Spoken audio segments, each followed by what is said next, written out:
Em nome do Pai, e do Filho, e do Espírito Santo. Amém. Naquele tempo, Jesus se manifestou aos 11 discípulos e disse-lhes: Ide pelo mundo inteiro e anunciai o Evangelho a toda criatura. Quem crê e for batizado será salvo. Quem não crê será condenado. Os sinais que acompanharão aqueles que crerem serão estes: expulsarão demônios em meu nome, falarão novas línguas, se pegarem em serpentes ou beberem algum veneno mortal, não lhes fará mal algum. Quando impuserem as mãos sobre os doentes, eles ficarão curados. Depois de falar com os discípulos, o Senhor Jesus foi levado ao céu e sentou-se à direita de Deus. Os discípulos então saíram e pregaram por toda parte. O Senhor os ajudava e confirmava a sua palavra por meio dos sinais que a acompanhavam. Palavra da salvação. Glória a vós, Senhor. Meus irmãos, hoje a igreja comemora o evangelista São Marcos. São Marcos, ele não foi um dos apóstolos. São Paulo foi companheiro, ou melhor, São Marcos foi companheiro de São Paulo e também discípulo de Pedro, de São Pedro. Foi ele que, a partir das pregações, dos ensinamentos de São Pedro, ele escreveu esse primeiro evangelho. O primeiro evangelho que foi escrito pelo evangelista São Marcos. É um evangelho bem resumido, porém profundo. Esse foi o primeiro evangelho escrito. Por isso que hoje a igreja nos dá de presente justamente o capítulo 16, do versículo 15 até o 20, aonde Jesus envia os discípulos, os apóstolos, para pregarem o evangelho a todas as criaturas. Para nós entendermos o significado deste evangelho, nós precisaríamos compreender apenas uma coisa. Imaginemos todos os povos, com exceção dos judeus que já tinham uma compreensão do único Deus verdadeiro. Quando lá no livro do Deuteronômio, lá vai dizer assim: ouve Israel, eu sou o único Senhor. Por isso, amarás o Senhor teu Deus de todo o teu coração, com toda a tua alma, com todo o teu ser. Veja que Deus está fazendo essa recomendação a quem? Aos judeus. Os outros povos, eles ainda não tinham a compreensão do Deus verdadeiro. Eles não tinham tido a experiência do Deus verdadeiro, do único Senhor, daquele que havia criado todas as coisas. Então, a partir do judaísmo, e é no judaísmo que Jesus vem, ele nasce, ele era judeu, e aí ele começa a mostrar para os judeus que existe também a outra pessoa da Santíssima Trindade, porque os judeus só tinham a compreensão somente do Pai. E Jesus mostra que também ele é Deus, ele é o Filho de Deus, o primogênito. Os judeus não tiveram essa compreensão, por isso mataram Mas antes de Jesus matar, ele apresenta também a terceira pessoa da Santíssima Trindade, que é o Espírito Santo. A partir de então, agora, a partir de Jesus, nós temos a compreensão de que nós temos um único Deus, como Deus já tinha falado ali para os judeus, e que aí ele apresenta também a segunda pessoa e depois a terceira pessoa da Santíssima Trindade. Então, como eu disse antes, um Deus em três pessoas. Só os judeus tinham a compreensão do único Deus. Os outros povos, eles criaram os seus deuses. Eles não tiveram a experiência do Deus único e verdadeiro.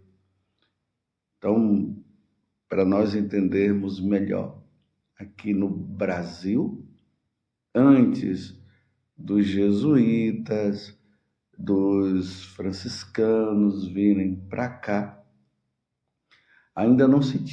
eles não tinham essa compreensão. Então eles acreditavam nos deuses que eles haviam criados. Eles eram politeístas. Os indígenas aqui eram politeístas. A mesma coisa acontecia lá na África, a mesma coisa acontecia lá no Oriente Médio, com exceção dos judeus, na Oceania. Os egípcios eram todos politeístas. Aí era necessário que todas as nações que ainda não tinham tido a experiência do Deus único e verdadeiro passassem a ter essa experiência, para que eles pudessem largar os seus ídolos, os deuses criados por eles, e se voltassem para o Deus verdadeiro.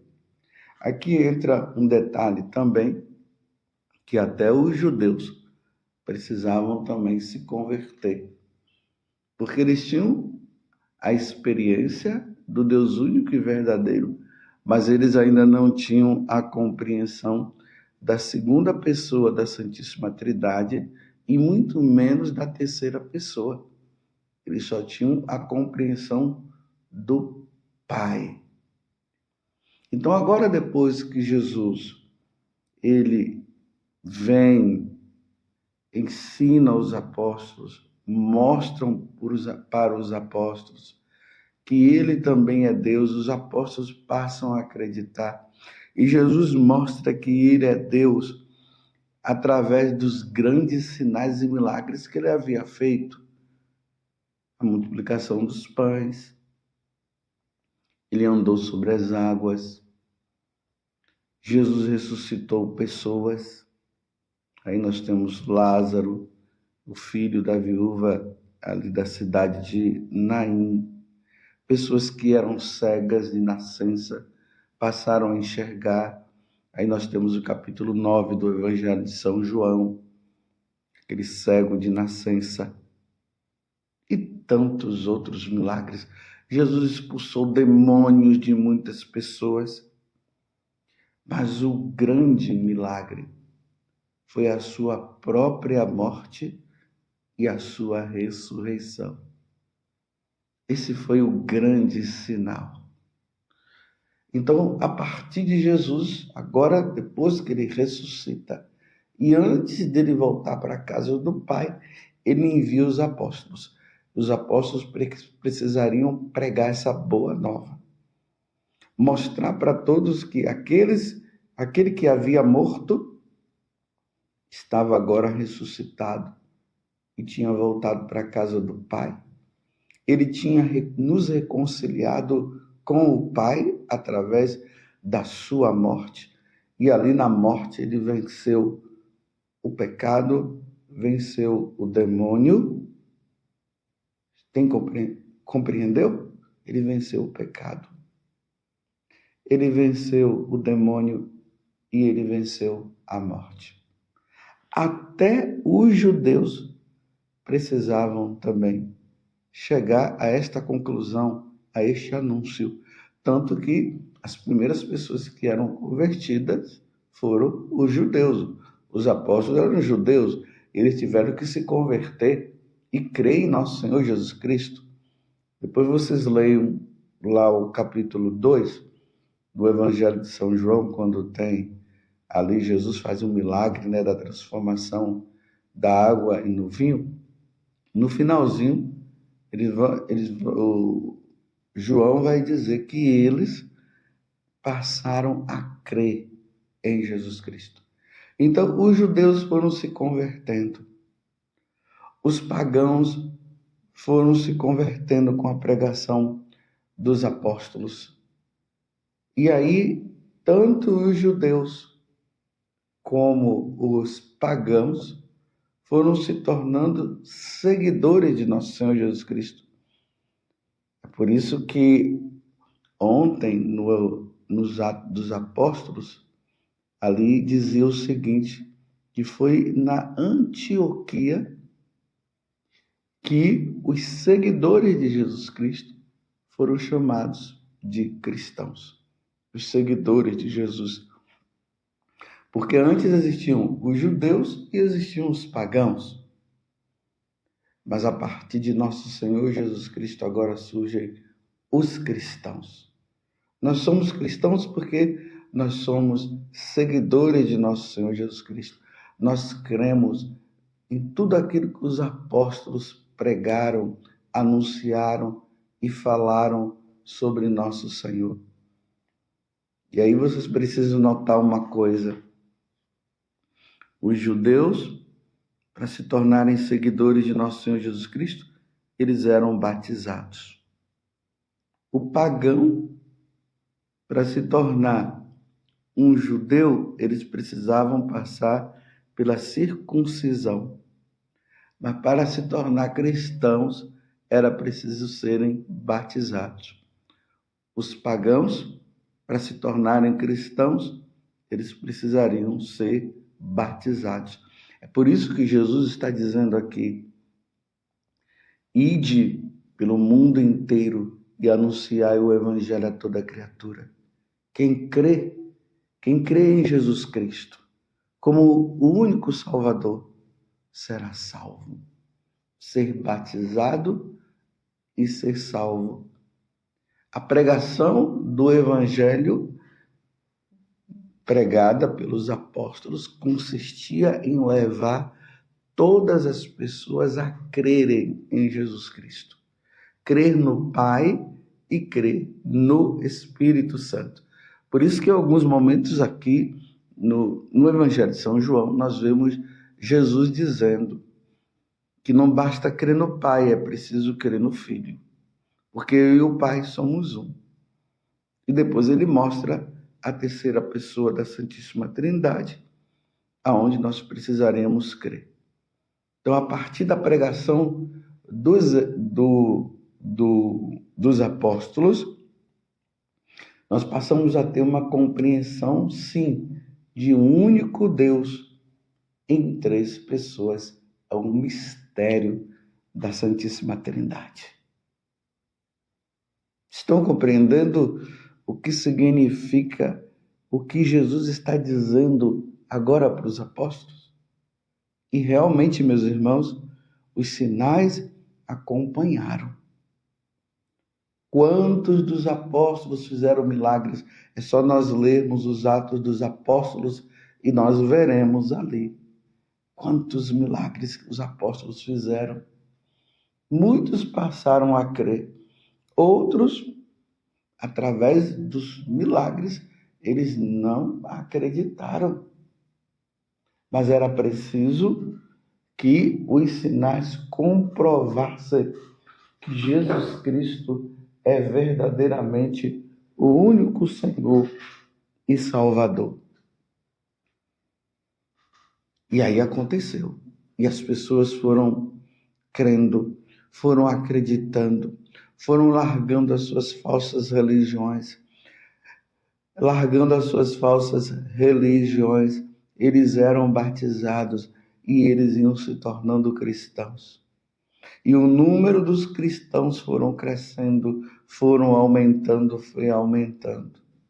E aí a evangelização chegou no Brasil, chegou no México, chegou nos Estados Unidos, chegou lá na Oceania, chegou na Europa. A partir de Jerusalém, chegou a todos os povos. E aí, a Igreja Católica, que é justamente constituída por uma sociedade, a sociedade dos cristãos.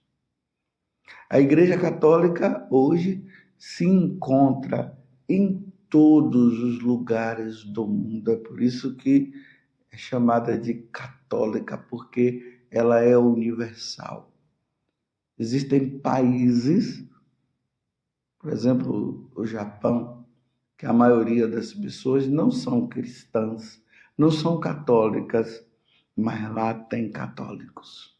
Lá a celebração da missa é celebrada, lá se tem sacerdote, lá se tem bispos, lá se tem cristãos. Frutos da pregação dos apóstolos, frutos desse evangelho que foi escrito por São Marcos. Vocês vejam, meus irmãos, que coisa belíssima. Hoje, você e eu estamos no caminho da salvação, porque nós somos frutos da evangelização dos apóstolos. Eles foram e derramaram o sangue, eles deram a vida para que as pessoas pudessem conhecer nosso Senhor Jesus Cristo. E nós cremos. E aqui eu repito o que Jesus acabou de dizer no Evangelho de hoje. Ide por todo mundo e anunciai o Evangelho a toda criatura. Quem crê e for batizado será salvo. A condição para a salvação é essa, é crer em nosso Senhor Jesus Cristo e ser batizado. Você é fruto disso, você é batizado. Você crê em nosso Senhor Jesus Cristo, então você faz parte daqueles que são os eleitos, daqueles que entrarão no céu para contemplar a face de nosso Senhor Jesus Cristo. Mas infelizmente, meus irmãos, ainda tem muitas pessoas que não se abriram à salvação que vem por meio de Jesus Cristo, porque ele disse o seguinte: eu sou o caminho, a verdade e a vida. Ninguém vai ao Pai senão por mim. Ninguém vai ao Pai, ninguém vai ao céu senão por meio de nosso Senhor Jesus Cristo. Ainda existem muitas e muitas falsas religiões. E essas pessoas que na ignorância ainda não creem em nosso Senhor Jesus Cristo, elas precisarão ser impactadas pela pessoa de nosso Senhor para que sejam batizadas, para que possam crer, possam fazer parte da Igreja Católica. E fazendo parte da Igreja Católica, irá fazer parte da sociedade dos cristãos, daqueles que estarão no céu um dia. Ainda existem muitas pessoas que não foram batizadas. Tem muitas pessoas que ainda não se tornaram católicas. Tem pessoas que foram católicas e abandonaram o catolicismo e voltaram para as religiões pagãs. Muito trabalho precisa ser feito ainda, meus irmãos. E aí eu digo, você que é um rapaz e que sente esse chamado, siga nosso Senhor, vai ao encontro. Ouça o que Jesus está dizendo e seja um dia um bom sacerdote para anunciar o Evangelho. Você também, você moça, que sente o chamado para a vida religiosa, vá em busca de nosso Senhor. Entre na vida religiosa. Reze pelas vocações. Reze pelo povo. Se entregue numa vida dedicada, numa vida íntegra ao nosso Deus, como Santa Teresinha, como Santa Catarina de Sena. E você, jovem, como São Pedro, como Santo Agostinho, como São João Crisóstomo, para que o Evangelho continue sendo anunciado. Ide por todo o mundo. E ali no capítulo 28 do Evangelho de São João, Jesus, antes de subir ao céu, ele dá esse acréscimo: batizai em nome do Pai e do Filho e do Espírito Santo. Que no dia de São Marcos Evangelista possamos rezar pela perseverança dos cristãos, pela fidelidade dos cristãos. Que no dia de São Marcos Evangelista o Evangelho seja lido pelos cristãos, pelos pagãos, por aqueles que não conhecem. Pelos cristãos, para perseverarem na fé. Pelos pagãos, para que possam se converter e se voltar para Jesus. E aí seremos aquilo que Jesus disse: um único pastor e um único Senhor. Louvado seja nosso Senhor Jesus Cristo, para sempre seja louvado, e a sua mãe, Maria Santíssima, e desça sobre você a bênção de Deus Todo-Poderoso, Pai, Filho e Espírito Santo. Amém. Como é bom ser católico.